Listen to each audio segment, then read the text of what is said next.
Welcome to America's Heroes Group. Welcome back to America's Heroes Group, our roundtable with partner, veteran legislative voice. May is Mental Health Awareness and Military Caregiver Month. Today is Saturday, May 14th, 2022. Our host is Kelley. I'm Sean Claiborne, the co-host, Army National Guard veteran. Our executive producer is Glenda Smith, and our digital media producer is Ivan Ortega of Scouts Honor Productions. Then we also have Jada in the studio. Jada in the booth over there holding it down. Can't forget about her. Our partner, Stephanie Kalota, is on the line. She's a U.S. Army Reserve Sergeant First Class, veteran, and founder and creator of the Veterans Legislative Voice. And we're going to talk about military and veteran suicide, a serious topic. We've heard about this before, but we're going to go a little bit deeper in some numbers and also see what's going on and what's new on the legislative side. How you doing, Stephanie? Doing great. I'm happy to be here. Glad to have you back. Always good to have you. Yes.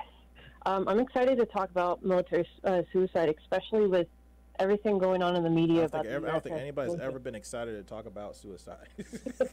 I'm so sorry for that.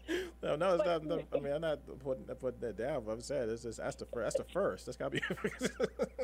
Let's talk about suicide. But I mean, it's important. We got to talk about. It's something we definitely got to talk about.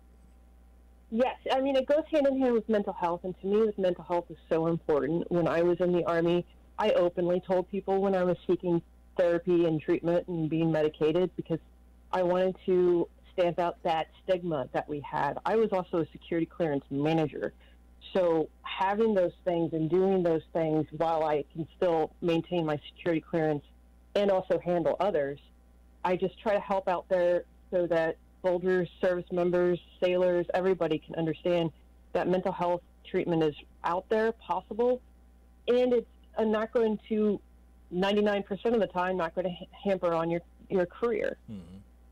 I think it's really cool that, the mental health, like the military is known for throughout history. People don't always give it the credit, but we forget the military has been the forefront.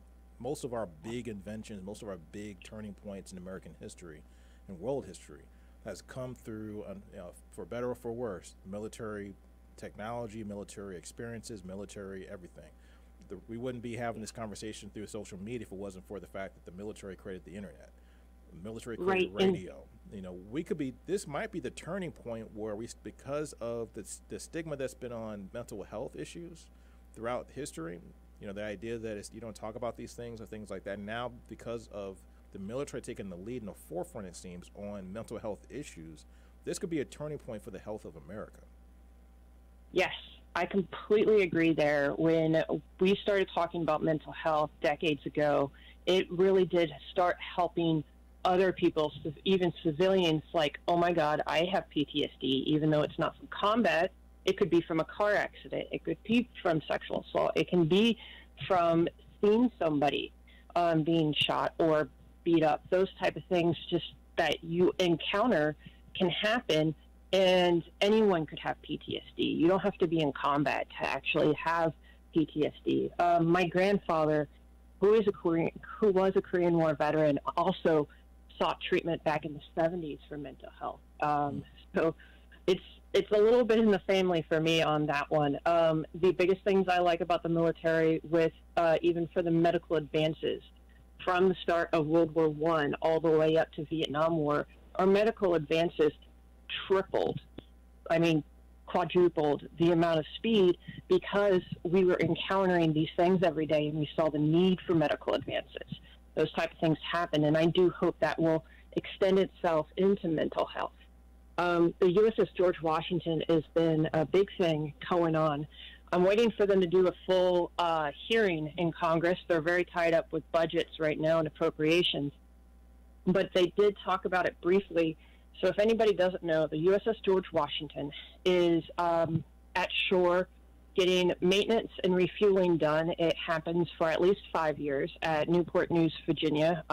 Actually, I have a lot of history in that area because I used to work on ships for the Army. Oh, wow. And so that type of thing that happens is that there's still sailors living on that ship while it is going through practically dry dock, getting through reshoring and actually all this fixes. So all of these sailors are living there, at least 400, and they're living in a live construction area in a very rough shipyard, and it's not that great. If anybody knows about shipyards, it's not a very comfortable situation to be working in too. or living in. It's like, yeah, it's like, I don't know, it's like burning metal. I mean, I don't know. But why are they there, though? I don't understand.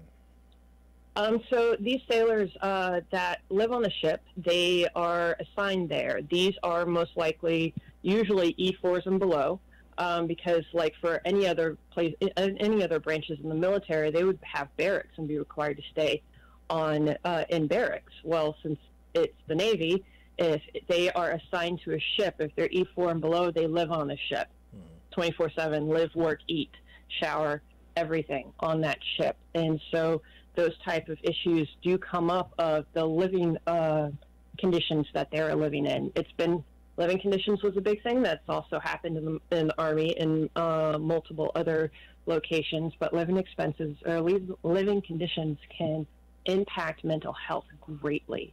And then you get on top of that toxic leadership. Toxic leadership has been a big topic about what's going on at the USS George Washington.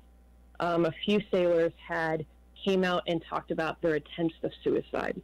We now have confirmed, the Navy's confirmed at least 5 had committed suicide or died by suicide in the last 2 years. 3 of those actually happened in the same week. And the rate of suicide for this type of organization is 5 times more likely than the entire military. So for the Navy, it's 5 times higher than the entire military? Or no, just for the ship. Oh, for the ship. The rate of suicide per sailor there is actually they're 5 times more likely to die by suicide than any other place in the entire military. Wow. Yeah. So why is nothing being done? Why isn't the command, saying, hey, we got to maybe do something about this? And then is that really those types of conditions? Is that the type of ship? Is that going to be battle ready if you have to go into a situation or a conflict? They're still about a year off. They've been delayed because of COVID and then contracting. And so they're still, even though this ship has been in maintenance for a long time and actually backlogged on their schedule, they're behind schedule, they're going to be there for maybe about another year. And one of the issues that they're having with these suicides are these people that do die by suicide, they're not in clusters. They're not in the same sections. They work and they're scattered across all of the sections. So it's a little bit more difficult to try to pinpoint all of the reasons that happens there. And I try to point out as much as possible about toxic leadership and toxic work environments because it can cause so much mental health issues on service members, and it impacts the most at those that are E4 and below. They have the least amount of control, least amount of rank. They have no power, no say. They are told what to eat, when to eat, where to eat it, and where, and sleep, and everything. So they have zero control on their lives. All right, they're bottom of the food chain. They don't have any command. They don't have any real authority. Correct. And so they have zero power, zero voice. And many of us use command climate surveys. And command climate surveys in the military, for those that don't understand, every so often there's supposed to be a survey that happens, and it's supposed to be anonymous. And they ask you about many different things that's happening in the workplace, whether you trust your leaders, whether you have witnessed or have been sexually assaulted or harassed, whether you do think about suicide. I bring it up often. Brandon Casardo committed suicide nearby from Newport News across the bay in Yorktown, or excuse me, not, but they were near there. And so he in Norfolk, and he died because of the toxic work environment that he was impacted in. And he tried so hard to try to be better, try to help others and everything, and he still passed. And the thing is that his father requested the command climate survey of that unit. The year prior to his son's death, they found that 62% of this unit believed that they sought mental health treatment, they would have a negative impact on their career. Do you think this has changed from conflict to conflict? So if we went back to Vietnam, for example, or went back to World War II, will we see similar numbers or similar types of instances? It changes. And the numbers have actually increased more, even since Vietnam. And for the veterans it has increased greatly, and for veterans, it's a surprise, but majority of those that will die, that are more likely to die by suicide, are those that are 51 to 70. Most likely is because we assume that it's most likely psychological. They're dealing with all of their issues, and they're just tired of having to go through that. It's also having to deal with their physical conditions that they are impacting with. Many veterans of those ages were in Vietnam, Korean War, and they were exposed to Agent Orange, radiation, many different types of chemicals, and they're having to deal with those impacts from being exposed to those chemicals. Yeah, so I think the study shows that we still at 22 a day, roughly. Is that still the going number for suicides every day? It depends on the demographics you look at, but on total, a lot of it says 22 a day. I've seen others that says 28, but those are mostly by different demographics. So I wonder sometimes, I mean, well, if the studies show that out of the majority of people that are committing suicide every day, the biggest demographic was the Vietnam era veterans. You know, people have the idea, people thought it was Afghanistan and Iraq because that's what the main war of the day, the main conflict of the day. Mm-hmm. But reality is actually most people that are committing suicide are the Vietnam veteran era veterans, which are, like you mentioned, are older. These guys are hitting 70 now. They're 60s, 70s, and up. Yes, and they're producing colon cancer. They're getting heart cancer. Some of them are getting lung cancer because of the Agent Orange. And I have been to those groups that you get to go to, or you're asked or made available for you to go to for mental health when you go through those type of things. And that has been one of the biggest things that really impact their mental health, is having to deal with these conditions that they got from the military. That it was no fault of their own, and they have a lot of anger towards the government and the military because of their exposure and what they're living through every day with that. And it's very sad, and it's we just always have to just remind our veterans, any veteran out there, that they are worth something, and they didn't deserve what happened to them, but they should still keep on going, and I'd love to help any of them that's out there with that. Give us your social media information. I always ask you to do that because it's important. Make sure that we know. Also, too, audience, make sure you're going on Facebook Live and seeing us on Facebook Live and leaving your comments, and also you're liking and subscribing to our Facebook and YouTube sites. That is very important. Make sure we're on the air, and also, too, to get more information out to more veterans and more people. Like and subscribe on YouTube. See us on streaming platforms like Roku, Zondra's TV network, anywhere you get your podcasts, but then also see us on Facebook and also leave comments there.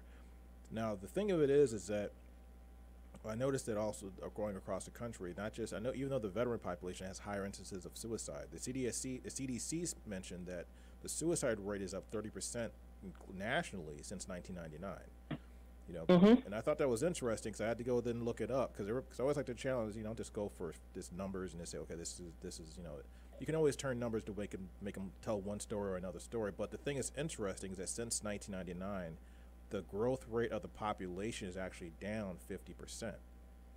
Yes. I'd actually put those two numbers together. So we have a higher suicide rate with a shrinking growth rate, which means that something else is going on. It's not like there are more people committing suicide because there's more people. Well, we're also losing a large amount of our World War II population, our Korean War population. Those populations outnumbered many of us, especially those from Iraqi freedom and enduring freedom. Those Gulf War veterans do not nearly get to the amount of even just the Korean War veterans. So while we're losing those people, also from old age, because they're getting up there in age, and so that's one of our greatest decreasing population since, is because of those two generations. Wow. So now you heard a lot about 988, which is coming out. Is that still scheduled to launch in July of this year? Yes. Okay. Yes. Everything I'm looking at, it's still saying that, and I'm excited for that, because if anybody doesn't know, that's the hotline number that you can call directly for suicide. I do highly recommend anybody that is thinking about suicide, or they know anyone that is thinking of suicide, to contact the Veterans Crisis Line. You can call them, text them, message them online. If you are concerned about a veteran that is thinking of suicide, they will stay on the line with you as they call the local PD that will try to do a health aware check with you. And I've had to go through that process, and I've only had great results, great help from them. I've never actually had any negative reviews for any of that type of situation. Mm-hmm. And I read about there's a 20, it's like this thing called the 20-minute window. I guess I call it a 20-minute window, because say if you can get intervention, whenever that thought or that urge or that, and I can't even imagine what that's even like, you know, getting to the point where it's like, okay, you have to just check out. You got to do this right now. You have to commit suicide. There's a 20-minute window. If you can just push it back 20 minutes, that is what the average time frame is for you to come down off of that ledge. Yes. I always try to recommend veterans to go to some place that they feel peaceful or they see somewhere beautiful. For me, I go to the beach or I go to a lake. I'm in Florida, so that's why. For other people, go to a park, go somewhere that is beautiful. I mean, even the mall, some places have some really gorgeous artwork and gardening and things like that. Just to change your surroundings helps so much for those that are going through those issues. And even like locking up your weapon, if you have a handgun or if you have a rifle, and you know, putting the ammunition away from the rifle, locking it up. If it could take you 10-15 minutes just to get to the rifle, get to the weapon, that could be a big difference between you actually going through the act and saying, you know, let me think about this. Actually, there's another thing to add on to that. Recently, the DoD, the Joint Travel Regulations, they have removed any of the configurations. So if any service members are traveling with gun safes and they're going to a permanent change of station, they go into a new location, they do not compute any of the gun safes that they have there. And it's to encourage those to have those gun safes, so then hopefully then for if they are thinking of suicide, it's causing them to have that much longer to think about it. Because if you can get out of that 20-minute window, like you said, you're more likely not to die by suicide. Wow. So we skipped over that part. Give us your social media information, your website information, and ways to contact you. Yes, forgive me. So it's Veterans Legislative Voice. It's VETS, legislativevoice.org. I'm on Facebook, Twitter, and Instagram, and my own website. I do want to let you guys know out there, there's a couple of things that should be coming out in the next month or two. The last National Defense Authorization Act that came out, they instituted that there will be studies that the DoD has to do, and that includes the sexual assault, harassment, domestic violence, but suicide is included on there. So they're going to be doing a lot more studies, and they should be publishing reports and having a hearing to Congress. Supposed to be June, but I'm expecting later than that because of all the budget and appropriations meetings that's happening next month. Okay. And then also you have an article coming up in our new newsletter. So AHG Speaks is a newsletter coming out, launching pretty soon. And yeah, I think you have the first article in there. Yes, I do. And in one of my articles I'm really proud of, it's how to support your veterans and why it's important. And for so many people, if they're civilians and they just want to do something for veterans, it's a great article, so then you can try to get your start in helping out with that. Yeah. So what other things are coming on right now? So are there any movement? Is there any movement going on with the laws as far as changing benefits for veterans or improving things for veterans other than what we talked about today? We're still expecting some more movement. So VA had added 9 rare lung cancers types for the burn pits as presumptive conditions. We should probably be hearing about brain cancer and breast cancer in the next couple of months. We are still trying strong to try to get the Honoring Our PACT Act passed by the end of this congressional session, which ends this December. FYI out there, some of the Republicans are really fighting this bill. So if you can, please contact your senators to try to help them to vote for this bill. The majority leader had promised to have the vote by the end of the congressional session, so we need to look out for that.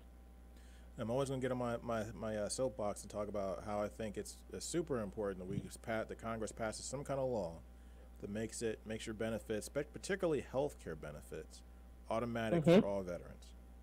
Once you're in the military, what was that? There's one that had passed. I believe Senator John Tester had put it through. It passed the Senate. It is in the House. Okay. The veterans will be qualified for automatic enrollment in the health care.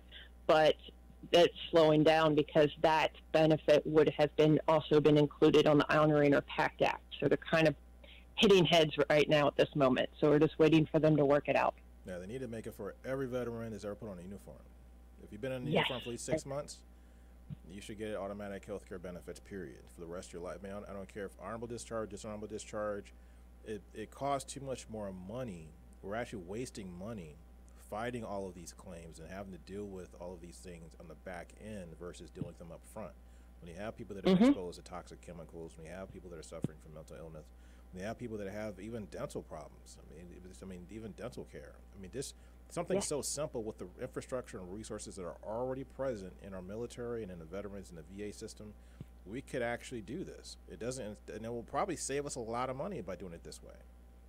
It would, because even just dental care, for example, having bad dental hygiene could cause heart conditions, can cause lung conditions, diabetes, those type of things. It increases the likelihood of dementia.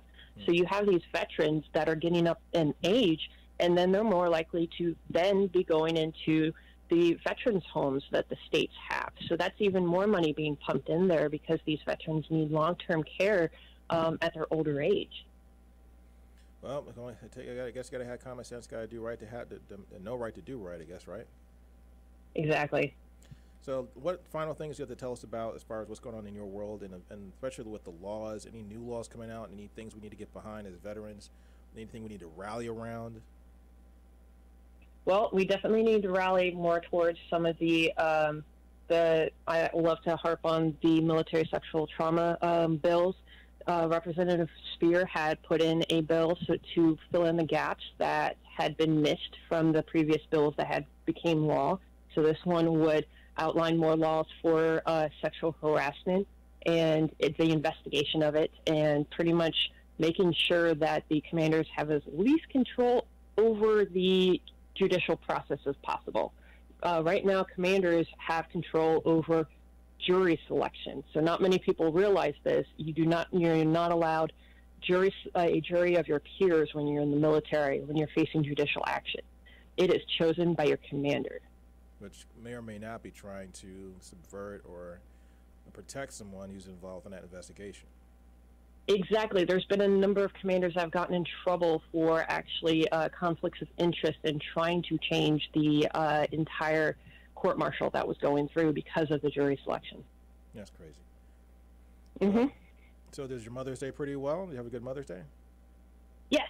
Had a great Mother's Day. My mother had a great Mother's Day. I have a great Mother's Day with my fur babies because I only have cats, but all the love for them.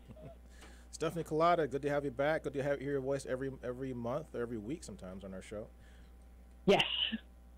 Happy to be here. Thank you so much, guys.